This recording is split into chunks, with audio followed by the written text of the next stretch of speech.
ఇంతకీ ఇంతవరకు మీ అమ్మాయికి ఎందుకు పెళ్లి చేయలేదు? ఎందుకు అంత లేట్ అయింది? ఏం లేదండి, మాకు నచ్చితేనేమో అమ్మాయికి నచ్చట్లేదు, అమ్మాయికి నచ్చితే మాకు నచ్చట్లేదు.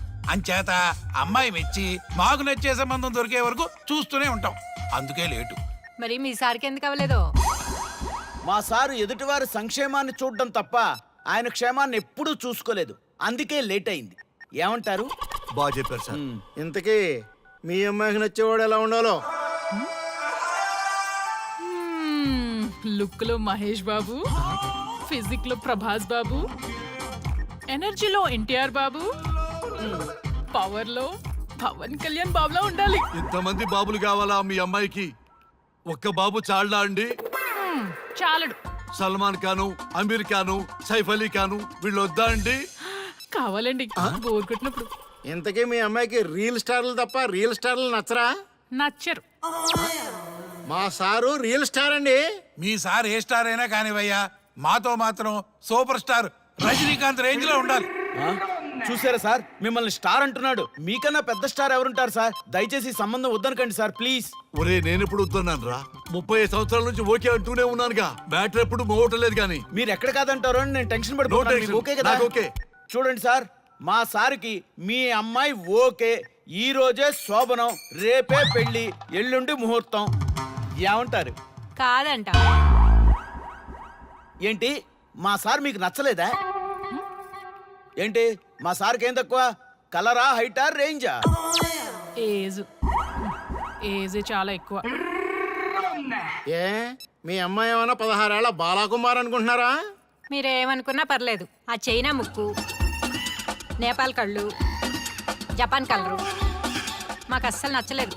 సార్, ఇన్ని రోజులు యాంగ్రీ యాంగ్మెన్ యాంగిల్లోనే చూశాను. ఈ యాంగిల్లో ఎప్పుడు చూడలేదు సార్.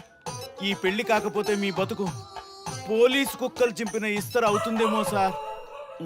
అంతేనంటావా? కానీ వాళ్ళేంటిరా?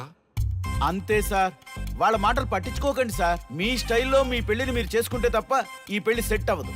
మీరు కనుక ఈ మ్యాచ్ని మిస్ అయ్యారే అనుకోండి, మీకు మిస్సెస్ ఉండదు, లైఫ్ లో కిస్ ఉండదు, అంతా తుస్సే. సార్ మీరేమాత్రం తగ్గొద్దు. సార్ మీరు ఎలాగంటే అలాగే. ఒక్కసారి నేను మీతో పర్సనల్ గా మాట్లాడాలి. లోపలికి వెళ్దామా సార్? ప్లీజ్.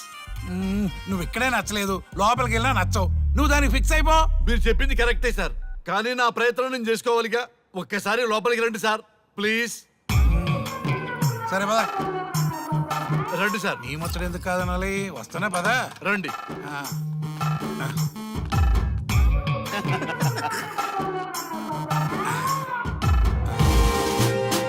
డ్రెస్ మారిందేంటి? ఇంకా చాలా మారింది మామ. లోపలికి రండి. నేను రాను. లోపలికి రండి మామా. అబ్బో, ఏం తప్పింది?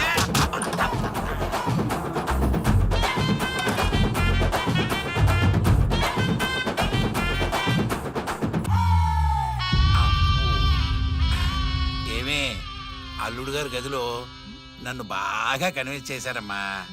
నేను కన్విన్స్ అయితే నువ్వు కన్విన్స్ అయినట్టే కదా. అమ్మాయిని కన్విన్స్ చేస్తాట. నిన్ను ఒకసారి పిలుస్తున్నాడమ్మా. ఓకే, చూద్దాం ఎలా ట్రై చేస్తాడు.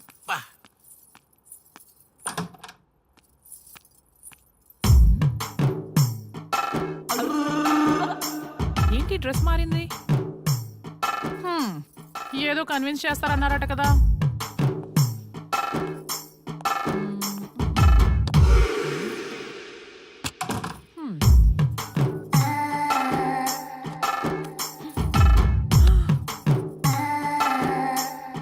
ఏంటి తేడా ఉంది? ఏంటి సర్టిపోతున్నారు?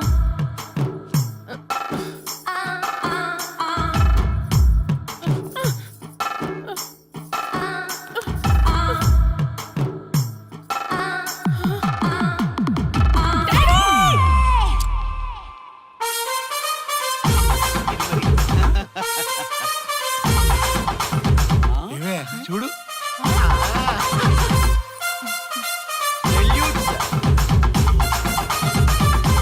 ఈ హ్యాపీ మూమెంట్ లో ఒక సెల్ఫీ తీసుకుందాం. నేను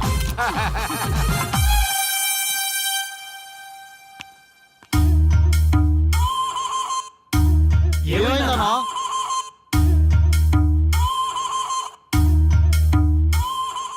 కదరా పెళ్లిలో.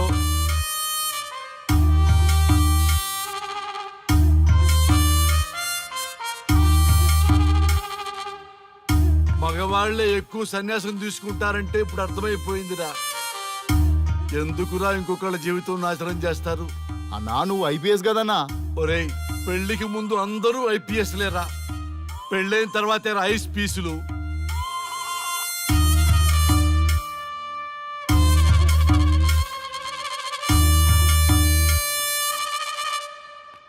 భయ్యా అన్న ఫస్ట్ బాల్కే అవుట్. బార్కెళ్ళి ఏజ్ లో బెడ్రూమ్కి వెళ్తే అలాగే ఉంటుంది.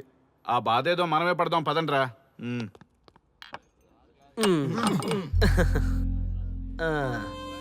చెప్పేసిందా? మీకు చెప్పేసిందా? చెప్పకపోతే ఆశ్చర్యం గాని చెప్పేస్తే ఏముంది? ఓకే బ్రదర్స్, మీరందరూ మా లవ్ స్టోరీలో మందు పంచుకున్నందుకు మీ అందరికీ hearty welcome and cheers.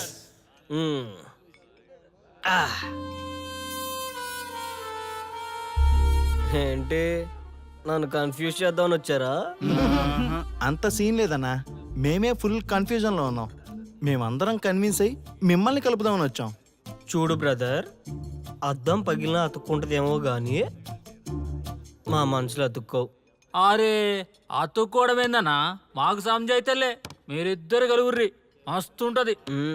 No way brother. అరే ఊరుకో అన్నా. చూడండి బ్రదర్, దానికి మాటలతో పాటు బాడీ అంతా అయిపోయే. పొరపాటు నేను దాన్ని చేసుకున్నానే అనుకో, నా బతుకంతా రైతు బజారే కదా భయ్యా. అదేంటి బ్రదర్, ఎప్పుడు నెగిటివ్ థింకింగేనా? కొంచెం పాజిటివ్ థింకింగ్ కూడా చేయండి. ఎక్కువ థింకింగ్ చేసే డ్రింకింగ్ వచ్చా. అయినా మీకు తెలియదు భయ్యా ఆడవాళ్ళతో టార్చరు. వాళ్ళతో పెట్టుకుంటే అంతే.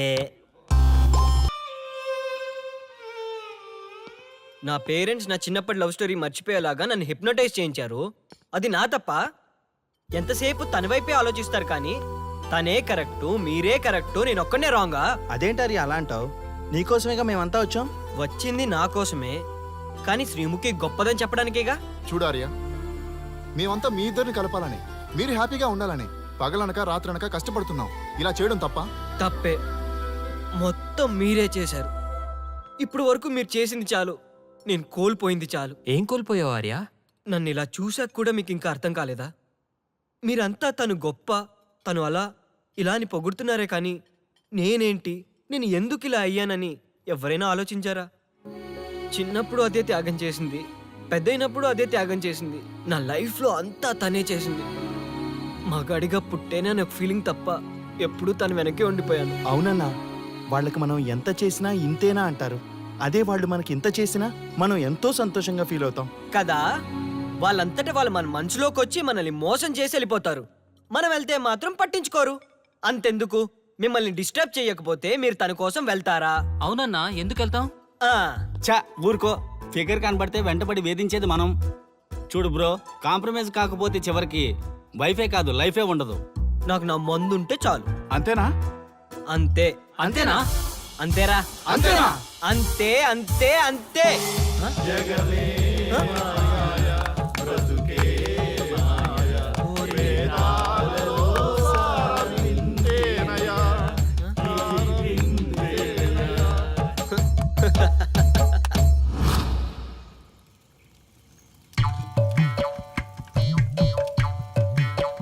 ఒక రోజు ఏమి జరిగిందంటే, కారు చీకటి, అంతకంటే కారు చీకటి లాంటి మనిషి ఒక మంచి కారులో దిగాడు.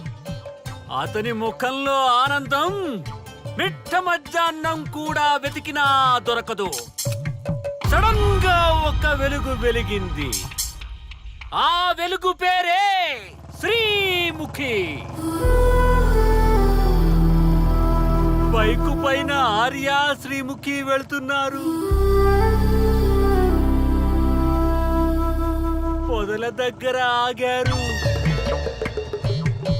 ఆ పొదల్లో వాళ్ళిద్దరూ దూరారు.